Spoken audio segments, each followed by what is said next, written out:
Hello and welcome to a lovely episode of Jollof Now on Radio Now 95.3 FM Lagos. My name is Bolanle, and on today's episode, we have a multifaceted creative who wears many hats. He is a filmmaker, an actor, a director, and cinematographer. He is very passionate about storytelling and how it connects with audiences, bringing to life a compelling narrative both on stage and on screen. Please join me as I welcome Daniel Omogunloye. It's good to have you on the program. Thank you so much. Thank you. Most definitely. How are you doing today? I'm doing well. I'm fantastic. How about you? I'm good. I'm doing fine. I'm okay. I mean, I'm so excited to have you on the program, most importantly. And without further ado, let's jump straight into the conversation. Let's talk a bit about your experience, your journey as a filmmaker. What inspired you to decide to take this career path, to be on this journey? Yeah. Okay, pretty much. I'll say I was born for the arts. I've been quite arty right from my childhood. And, attending tertiary university actually opened my eyes in terms of What school did you attend to? UNILAG, University of Lagos.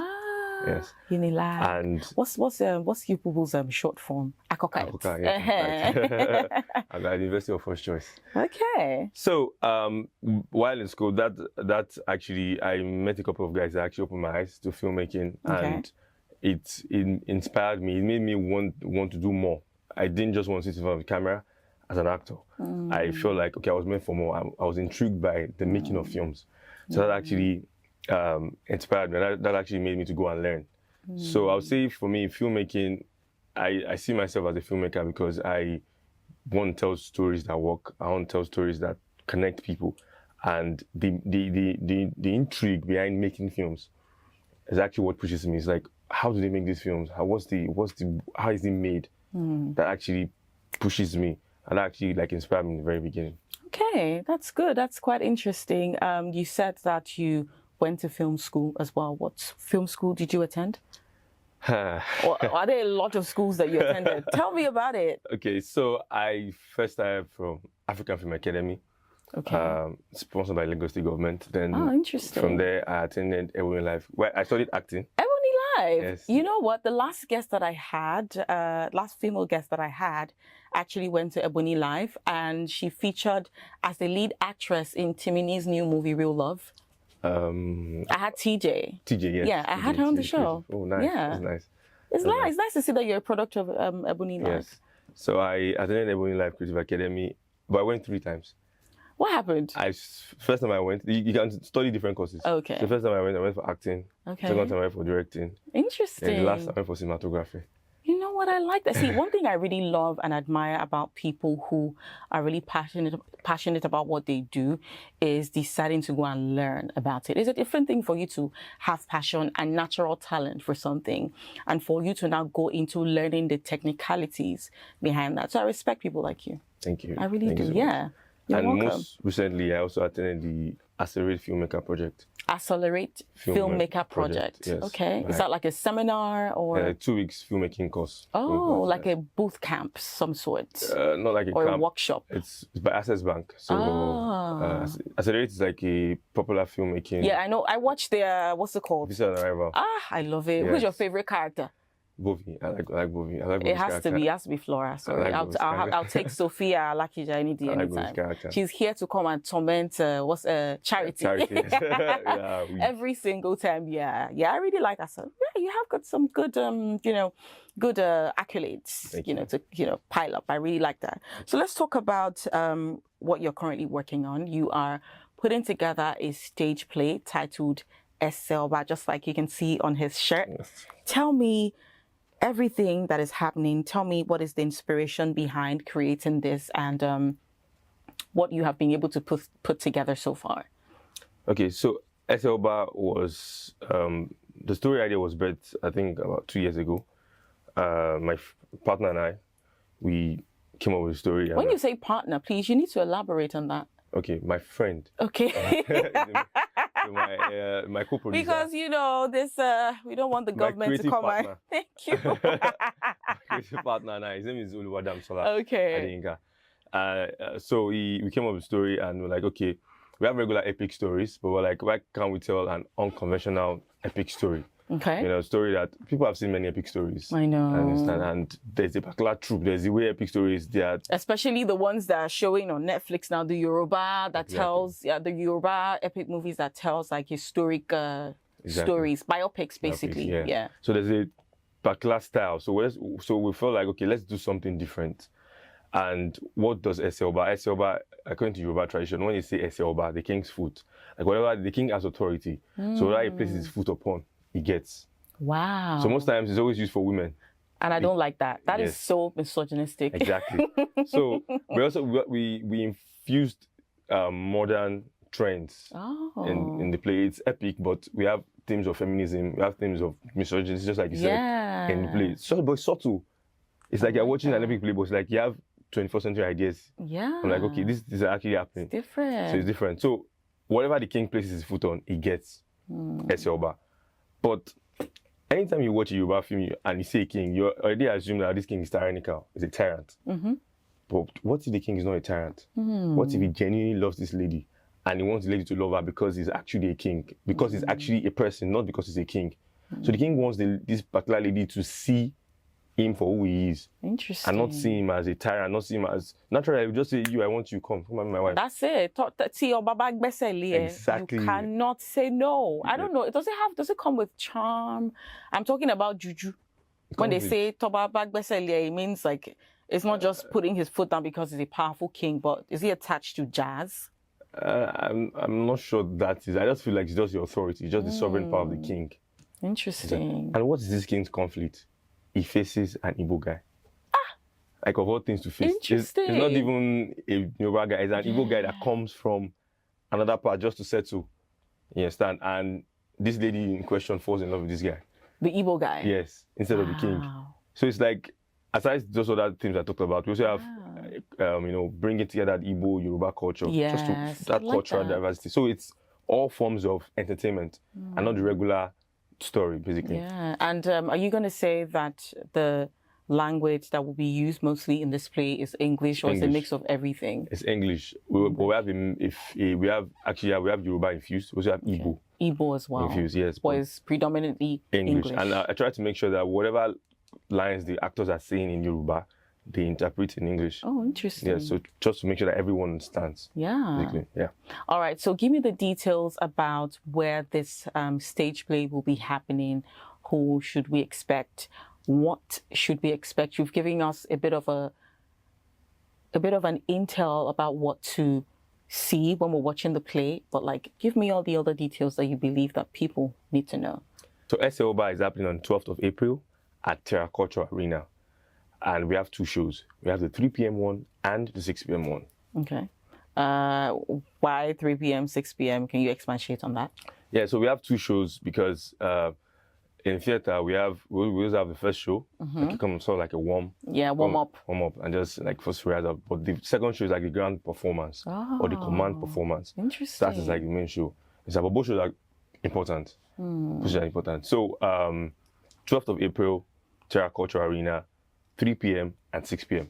Yeah. All right, that's so nice. I'm really looking forward to this. I can't lie. I'm going to be there actually. I'm going to be there. Yeah. Looking forward to everything that is going to be happening at Terraculture, and looking forward to what the play has to offer. For now, we've got to go on a quick commercial break. I still have Daniel with me in the building, and when we return, we have more conversations to have right here on Jollof Now. Stay tuned. Welcome back to the program. This is Jollof Now on Radio Now 95.3 FM Lagos. I still remain your host, Bolanle, and I have Daniel with me in the building. We are talking about this new play that will be coming out titled Eseoba, and I'm really, really looking forward to it. Can we talk about, you as a cinematographer and how you ensure your visual storytelling is really captured, because stage play is a completely different scene compared to, watching things on screen. So how would you say you've been able to, pull that off over the years with other projects that you have worked on? All right. So just like I said in the beginning, I was sort of like arty from my childhood, and any form of art actually intrigues me. So I started off on stage actually as an actor. Yeah. But when my eyes actually opened to film, I tilted more towards cinematography because I sort of like have eye for pictures. Really? Yes, I really love pictures. Do you take pictures too? Do you like to take pictures? Yes, I do, but I'm more on the video side. Ah. Yes. So I mean, really, yeah, I get that. so I really love pictures, and that actually fascinated me. Okay, how are pictures formed? How do you make videos? And I started learning in church actually. I had camera in church, and from there, because I'm interested in making films, I actually also went to go and learn cinematography. Yeah. And I would say after film school, I've been opportuned to make some really cool, amazing films. Interesting. Yes. That's Really nice. Let's talk a bit about people that you have worked with. I hear, rumor has it, that you've worked with a few big shots in the industry. Can you tell me a few of these people and what working with these people felt like for you? Okay, so as a cinematographer or a director of photography, I've worked with Jiblis Oigbile. Okay. He starred in House of God. Interesting. I know him. I did my research. Trust me, I know. So I'll say he's the director that I've worked with the most. I've shot most of his films.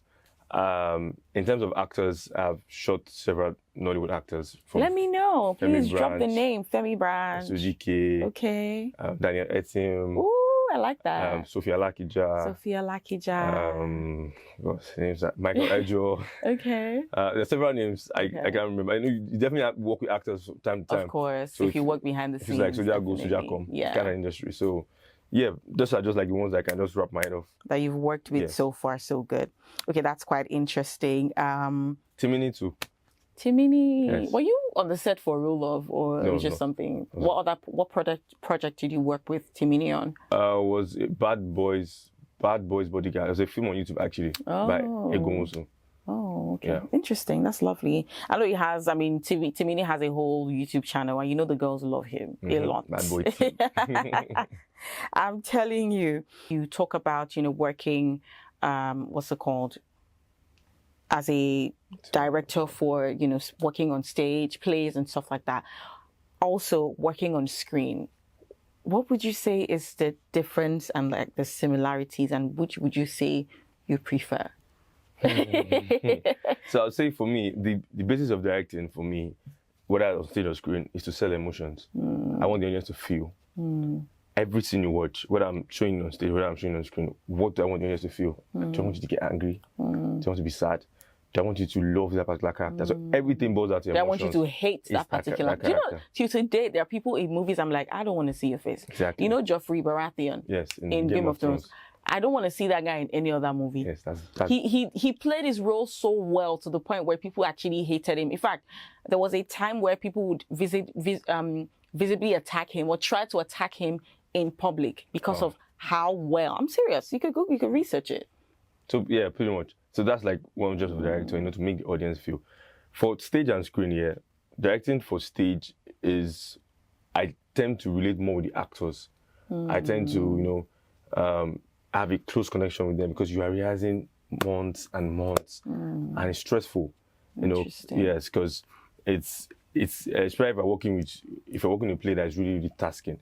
Understand? So having to plan for blocking, having to plan for lights, having to plan for the costumes and everything, because everything as a director you must always know. So for stage it's sort of cumbersome, but you're working mostly with the actors for the majority of the time. For screen it's different. For screen you're not just working with the actors. In fact, you might even have lesser time with the actors. You're working with your cinematographer. Yeah. You're working with all that crew members. And just imagine you're on a film set and 20 people are looking at you, director, what are we shooting next? Wow. How are we doing this thing? So like there's a lot of pressure on the film. Director. Yeah, so it's like, director, what are we doing next? And you're looking. Sometimes you don't even know. But you must know. You have to. You have to know. Because you can't go there acting like you don't know what you're doing. Exactly. Yeah. So for me, I'll say the stage is the actor's medium. It's where as an actor you get to learn. It's where as an actor you get to show yourself. It's acting like a workshop for the actor. But for film, it's the filmmaker's medium. It's the director's medium. It's where the director shows you, I'm good at this thing. And I know which angles, what, lines or whatever I believe is going to be catchy and will able to, sell what we're really trying to get at to the audience. Yes, so I think that's quite interesting. So, so for film, director is like a painter. He uses every department to paint the picture. Which do I prefer? Screen. Really? Yes, screen. Interesting. Screen. I'm like stage stressful. But you're doing a silver. Yes, because I also. Well, love you're doing stage. a silver. You're not even. Can you imagine? I love stage too. So, but screen for me anytime, any day. Stage requires time. Yeah. So for you to do this, it means you're really passionate about it. You have to go check out Eselba, honestly. You have to really, really check it out. Let's quickly talk about, plans for the future before we go into our rapid fire questions. Just like you mentioned, Eselba will be showing at Terra Culture Center on the 12th of April. What does the future hold? Well, for Delta Arts, that's my company. Delta Arts Entertainment. Okay.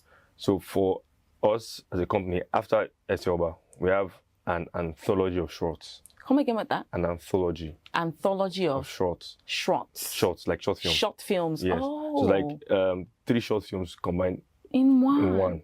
So it feels like a feature length. Interesting. But there are 3 short films, like Juju Stories. Juju Stories like an anthology of short films. So that's like our next plan. Then we plan. Where is it going to be showing? So pretty much in terms of distribution, we're looking at probably YouTube but first film festivals. Okay. Film festivals, because I would like making films for film festivals because I like active films. Films that are very arty and not the regular stories. Yeah. So anthology of shorts, and next year again another stage play. In fact, the shoots already in the works. Interesting. Yes. I love that. Very promising things that the future holds for, what do you call the? Delta Arts. Delta Arts Entertainment and Daniel. Right now, we got to go on a quick break. When we return, we will be jumping into our rapid fire questions. Are you ready for that one? I'm ready. All right, stick around. Don't go anywhere. Welcome back. It is time for our rapid fire questions with Daniel Omogunloye. Are you ready? Yes, bro. Okay. The first rapid fire question is, if you could direct any Nollywood legend in your film, who would this person be? RMD. I like sharp. Why? He's a very versatile actor. He's a legend. I've watched him all my life. I grew up watching him, and I always aspire to direct him one day. He's a legend. He's an exception. I feel like the bar for me increased for Ramsey-Nouah when I watched this movie. I think it's Blood Sisters, the newer version with Nancy Sime and Inidima Okoje. He was quiet in that movie. He didn't talk. I said RMD. Is it RMD or? Oh my goodness! I thought you were talking about Ramsey-Nouah. My bad. I'm so sorry. It sounds so similar. Yes, Richard RMD is an exceptional actor. He is a legend. But so is Ramsey-Nouah anyway. Yes, absolutely, of course. Yeah. Okay. Interesting. Thank you for the correction. All right. Moving on to the next question. What is one movie or play you wish you had directed? For film.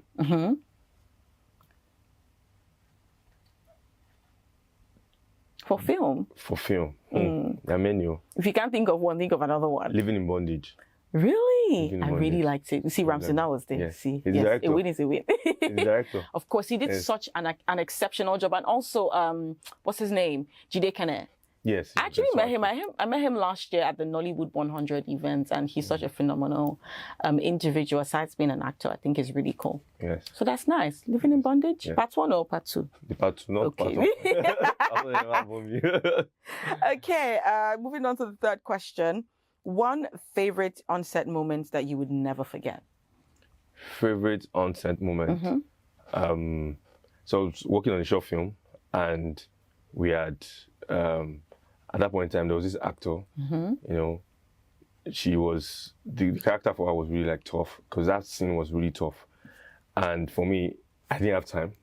I had to shoot, producers on my neck. We had to shoot that scene. I'm like, God, how can I get through with this? So I had to just, call her aside and, speak to her. And when she did the first take, I wasn't pleased. But the director, you never make an actor feel like they don't know what they are doing. They will lose self-confidence. Yeah. And that will mess up. So I just had to speak to her and tell her, okay, I liked what you did, but what if you made this other choice? Do you think it will work?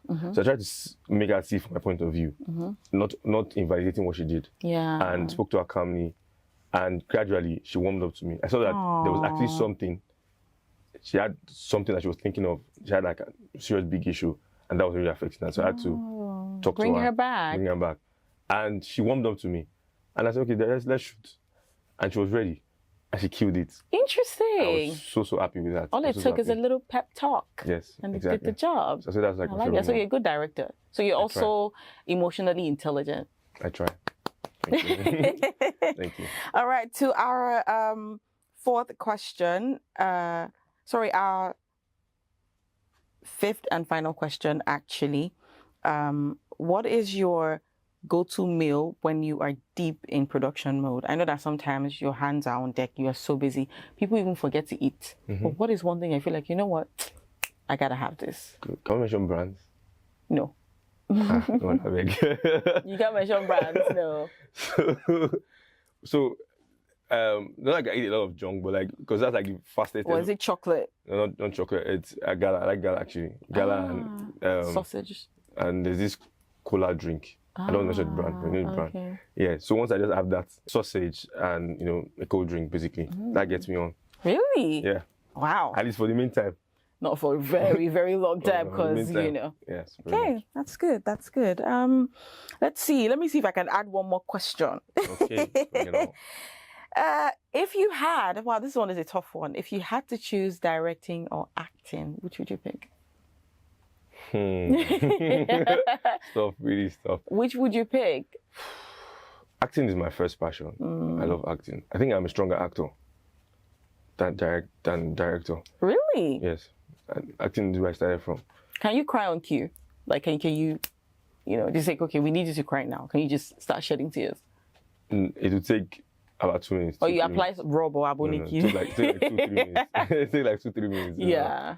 But I'll make you feel the emotion without crying, without having to cry. Interesting. Yeah, basically. So for screen, less is more. It's like you don't have to do too much. Be wailing. Yes. Because in real life, what do we actually do? When you're emotional, you don't cry.